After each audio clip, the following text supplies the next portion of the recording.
Chapter 7, Episode 2, Part 3. I felt like I was back home before any of this started. Not a single person really listened to me. Instead, they all chose to do the things the way they thought was the easy way. Ignore what I have to say and do with me whatever they feel like.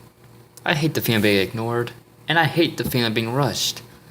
Which is why you can understand, I hope, why I hate this particular ride to the trans server. Heck, I didn't even know I was on a trans server when all of a sudden found myself in the middle of a city street. At least that's what I thought it was. Cars were overturned, destroyed, or both just about everywhere. Looking around, I could see holes in the sides of buildings. Some were small. Those weren't going to be a major problem financially. Others were rather huge, making me wonder how those buildings weren't falling over. There was another problem I noticed. Where were all the people? You'd think that if some kind of attack were going on, there'd be at least a handful of people running around, trying to find cover. After all, people in these situations don't act too intelligently. A person is smart. People are dumb, panicky, dangerous animals. It's like yelling fire in a crowded hall theater. I walked around a bit, looking at exactly how bad things were. Glass and steel littered the ground, making me glad I was wearing closed-toed shoes. The cars that had extra holes in them were on fire. I hoped that no people were in the cars when they were destroyed. Or if there were, that they weren't hurt too badly. I had totally forgotten that I had my personal phone in my pocket. It's very small, so if it's in your jeans in the right spot, it's easy to lose track of it. Because if I don't remember about it, I was taken completely off guard when it began to ring. I foamed around with my pockets a bit as the ringtone played loudly. I probably should remember about it instead of to vibrate, because it was making more noise than the fires that still burned on the cars. I didn't recognize no color, so I answered it. "Hello?" I asked. "Iris!" Tango screamed in my ear, making me yank the phone away in pain. "Techno? How did you get this number?" "I'm an expert hacker, Iris." I rubbed my eyes. "Figures." "Dummy, your mom gave me the number." "So what does it look like?" I looked around. A disaster zone. Buildings around me looked like they were missing entire floors from here. "That bad?" Mitty said. I guess they shared a line. "Yeah." "Any casualties?" I could hear Dad ask. "There's no way they're on the same phone." "How are you all talking to me?" I asked. "The command center has an open communication relay in the room," Colonel Blaze explained. "How many people plan on putting in their 2 cents anyway?" "Now answer the question. Are there any casualties?" I rolled my eyes again.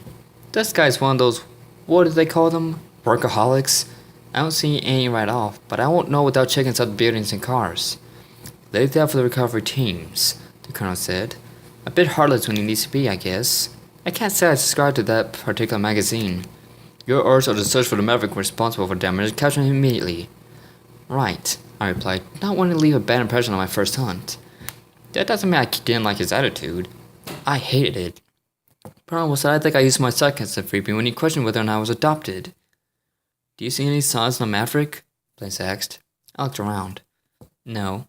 Other than all the damage, there's no signs that there was ever a maverick here. Before I knew it, I was proven wrong. Green electric arrows landed all around me, setting off explosions and knocking me to the ground. More arrows headed directly at me. Realizing I didn't have enough time to get up, I rolled out the path of the arrows. They lay on the ground, creating a trail of blast behind me. "Okay," I said to myself. "So the maverick is here." "Yes, indeed!" I had pitched voice called out. I slowly stood up, looking around for the source of the voice. "Oh, dear sweet child. No matter how hard you look, you'll never find me." "Wanna bet?" I said, still scanning the area. Another heavy blast went up behind me, sending me to my knees. Okay, so whoever this was had a point. I wasn't going to find whoever it was without some kind of defense. I better test the stupid watch and... Wait, where is it? I dropped it. I couldn't believe it. How could we but to put it on when I first got here? Now I'm regretting that with the effects of my mind. I even lost my phone. Great way to start your first hunt, Iris. I dove to the nearest non-burning car and tried looking around for my stuff. But stuff as small as a watch and a personal phone can be hard to find when you're in a panic. Especially when they blend into the street. I should have made my phone more noticeable. That way I'd be able to... Oh, there they are. They sat on some glass a few yards away, making them easy to notice because of the reflective light against the glass. Okay, I said to myself. I'm gonna need that stuff if I'm gonna get out of here alive. More arrows lined around the car, serving as warning shots. I'm doomed. I stood up to the nearest door, eyes glued on my targets. I had to time this just right, otherwise I really was doomed. If I didn't make my way at the right moment, I could be destroyed before I even get a chance to grab my stuff. That's when I noticed something. Arrows would come 3 or 4 at a time, but there were a couple of seconds between volleys. Did that mean whoever was shooting was trying to find me? Or were they only able to shoot so many at a time? More explosions went off around me, giving me an opportunity to time the shots. Boom! 1, 2, 3, 4, 5. Boom! 5 seconds. That's all I get? Great. That means I'd either have to haul as soon as I could, or I would just have to sit here until this threat passes. Any chance of that happening? Just have to wait for the right time. Boom! I kicked open the door of the car and ran as fast and hard as I could. More arrows rained down on me, sending heat, sparks, metal, and glass flying in every direction. I had to cover my head with my arms to try and keep debris from hitting me in the head. The run was only a few yards, but even short sprint seems like a marathon when you're being shot at by an unknown assailant. I got closer and closer with each step. I can only hope that shots didn't hit either my phone or the watch, or else I was in serious trouble. Once I thought I was close enough, I dove for the ice and reached out as far as I could. Dancing across, I flew forward. Another arrow landing off to my side. I jumped a little soon, as it turned out, as I hit my stomach with my fingers just brushing the phone. I crawled forward a bit, feeling a touch awkward as I grasped my treasures. Ah ha ha ha! So the little girlie's got her precious jewelry back! The high-pitched voice screamed out. Great. Mopping when you can't see me. You're in serious trouble now, whoever you are, I screamed back, whipping my head around to try and find this jerk. No matter where I looked, though, I couldn't find the source of the phone, or voice. I slowly slid my phone to my pocket and slipped the watch over my left wrist. Once I find you, you're done. Oh, how could you hope to stop me if you're only human? You can't even find me, the voice started crackling. Another arrow came down, closing in on me. I jumped off to the side, causing the arrow to barely miss me. That does it. I'm tired of your stupid arrows, I shouted as I raised my wrist. With a slight smile on my face, I pressed a finger to the red button on the watch. Nothing happened. I looked in confusion. Why didn't it work? Did those twins give me a dud? I jammed my finger down the button over and over, trying desperately to get it to work. Well, well, the jerk started up again. It looks like the little girl's quite as smooth as she thinks she is. Oh, shut up already. The air ring started up again, surrounding me in flames. I started running down the street and dove behind a car. Hopefully, wherever this person was shooting from couldn't reach me here. I looked down my wrist again.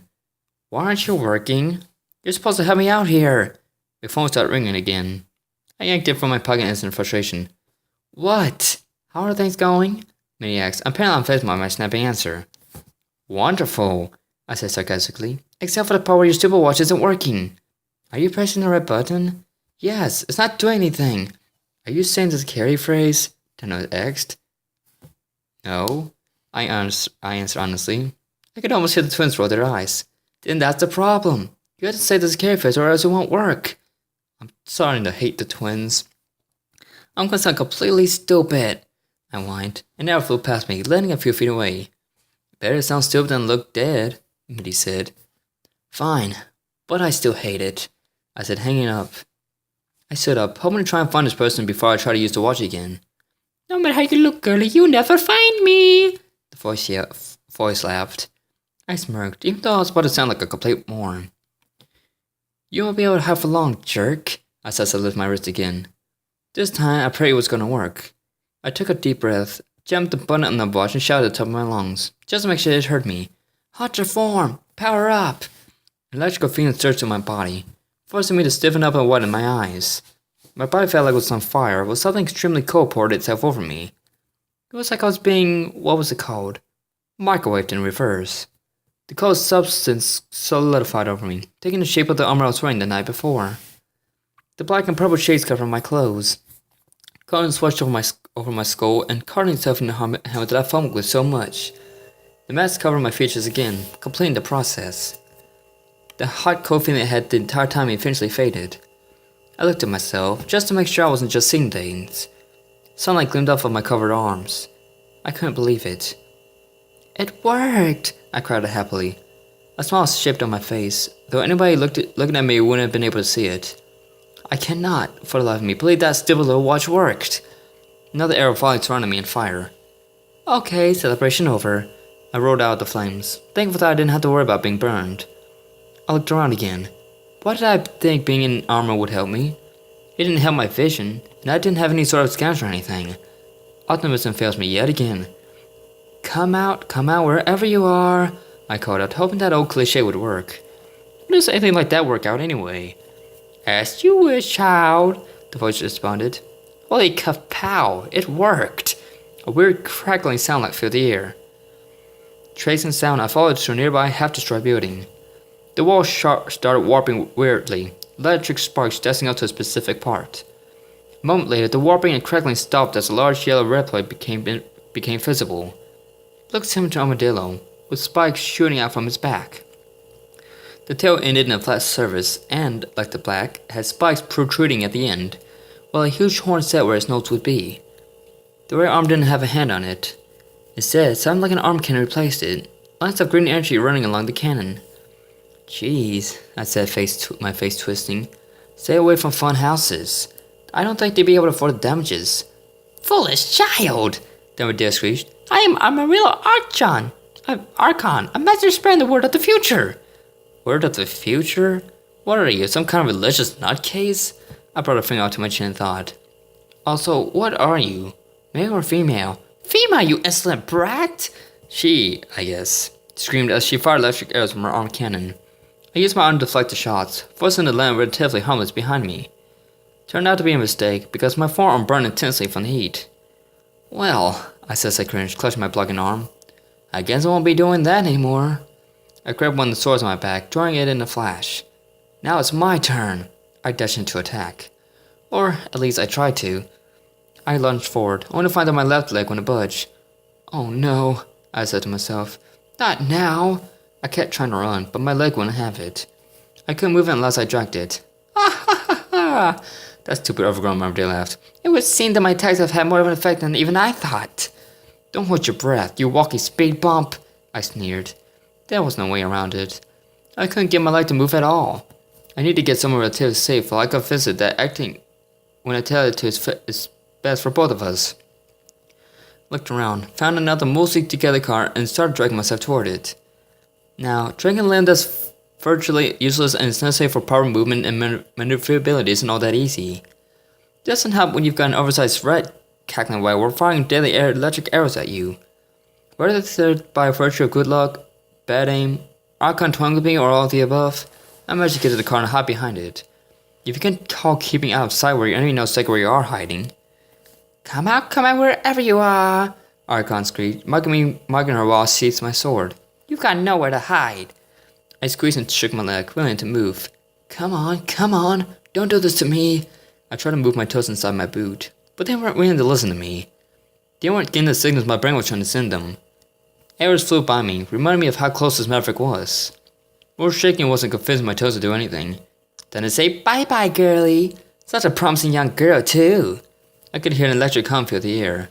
I couldn't see what was happening, but it didn't take a genius to figure out that she was charging up for one more shot, and that I didn't want to be in the path of that shot. Come on! I saw my fist on my leg. Suddenly I could flex the toes of my foot. Yes! Just in time, too. Be gone! Archon shouted, firing her charged cannon. I managed to dive out of the way of the attack just as I hit the car, destroying it completely. The explosion washed a wave of heat over me as I rode away. I ran to a crouch, drawing my sword at the same time. As I was saying, my turn! I shouted, darting forward. This time, my leg cooperated and moved, letting me get in close. I brought my sword around, slashing Archon in the chest a few times. Sparks flew with each strike, leaving small cuts in her armor. As big and intimidating as she was, Archon wasn't quite as big as a threat in close. She tried to swipe at me with the clawed left hand and missed badly. Her lumbering swipes made it easy for me to roll around her and catch her in the back with a few swipes. It's a little wretch! I'll destroy you! She screamed in a rage as she spun around. Her tail swung around me, allowing her spiked tail to scrape against my back and draw sparks from the impact. The hit threw me off and gave Archon the chance she needed to slash her claws over my chest and send me spinning. I rode through with the hit and drew out the sword. Pain shot through my chest, arm and back, but I couldn't exactly let that stop me. I ran up to her again, this time swinging both of my swords across her front. More sparks flew with each impact. She tried to swing her tail at me again, but I wasn't about to let that happen. I jammed one of my swords through her tail before it could move anywhere, nailing it to the ground. Archon screamed in pain and sparks spewed from her tail. I used my free sword to slash her a few more times before a beeping sound took over my hearing. Where's that coming from? I thought to myself. Before I knew it, my hand went up to my helmet and clicked a small button inside. Iris, can you hear me? My eyes widened in surprise. I rode behind Archon to make sure she couldn't reach me. Mom? Oh good, you still have your phone on you. What does my phone have to do with this? It's how I make contact with you while you're in the field. Anyway, you're gonna need to finish this up before you take too much damage. Your suit can only take so much punishment. I raised an eyebrow as Archon fluttered around, trying to get a hold of me. How do I do that? You can bring your sea blades together to form the sea saber. Sea blades? Is that what they're called? And I can use a sea saber? How do I do that? I could almost hear the amusement mom's voice. You have to figure that out on your own. I smiled. Sure, let's make it fun. I put the sea blade that I jammed into Archon's tail out, freeing the armadillo from her pending predicament. I leaped a short distance away just as Archon turned and fired electrified arrows at me. I rode out of the way so that the arrows didn't make contact with me, but a building a few yards behind me wasn't quite so lucky. Time to end this, I said, serving as a warning to Archon. I wasn't sure how, but it felt like I knew what I was doing without ever having done this before. I flipped the swords around in my head so they were facing the right way. Sea blades, combine! I slammed the swords together so that their backs met. I heard a locking mechanism click into place, combined the two hips into one. The blades melted together and doubled in size. My eyes widened slightly as the sea saber formed in my hands. Archon's eyes grew as well, though not quite in as much amusement as me. Who are you? She asked. I could only smile. Zero. Nice to meet you. The blade began to grow brightly as energy flowed into it. But my smile grew as I felt the power behind the weapon build. Sea saber! I shouted. Final strike! Judgment slash! I swung the blade a couple more times as arcs of energy flew towards Archon. The arcs collided with her, creating large blasts upon impact and leaving huge holes in her armor. Streams of electricity flew from her body. Our Lord shall rise! Archon shouted as collapsed. I turned around and let my arm holding my sword come down to my side. Archon made contact with the ground and, a moment later, exploded in a gigantic fireball. I smiled as I slowly walked away, knowing my job was complete. The beeping started up again, and I mindlessly pressed the button on my helmet again. Hello? Great job, Zero, Colonel Snowcap said over the line. My smile grew larger knowing that I at least got some acknowledgement from the workaholic. Return to the point you've arrived at and we'll return you to the base. He ended the call, proving he was slightly impatient. I rolled my eyes, but kept my smile. Nobody was taking that away from me. The walk back wasn't too long or too hard. Glowing blue X showed me where I needed to be. As I stepped onto the return point, my smile faded as realization set in. I pieced together what had happened as the usual destruction tingling took over. Explosion? Fireball? Uh-oh. I think I destroyed her. There's a TV show reference in here.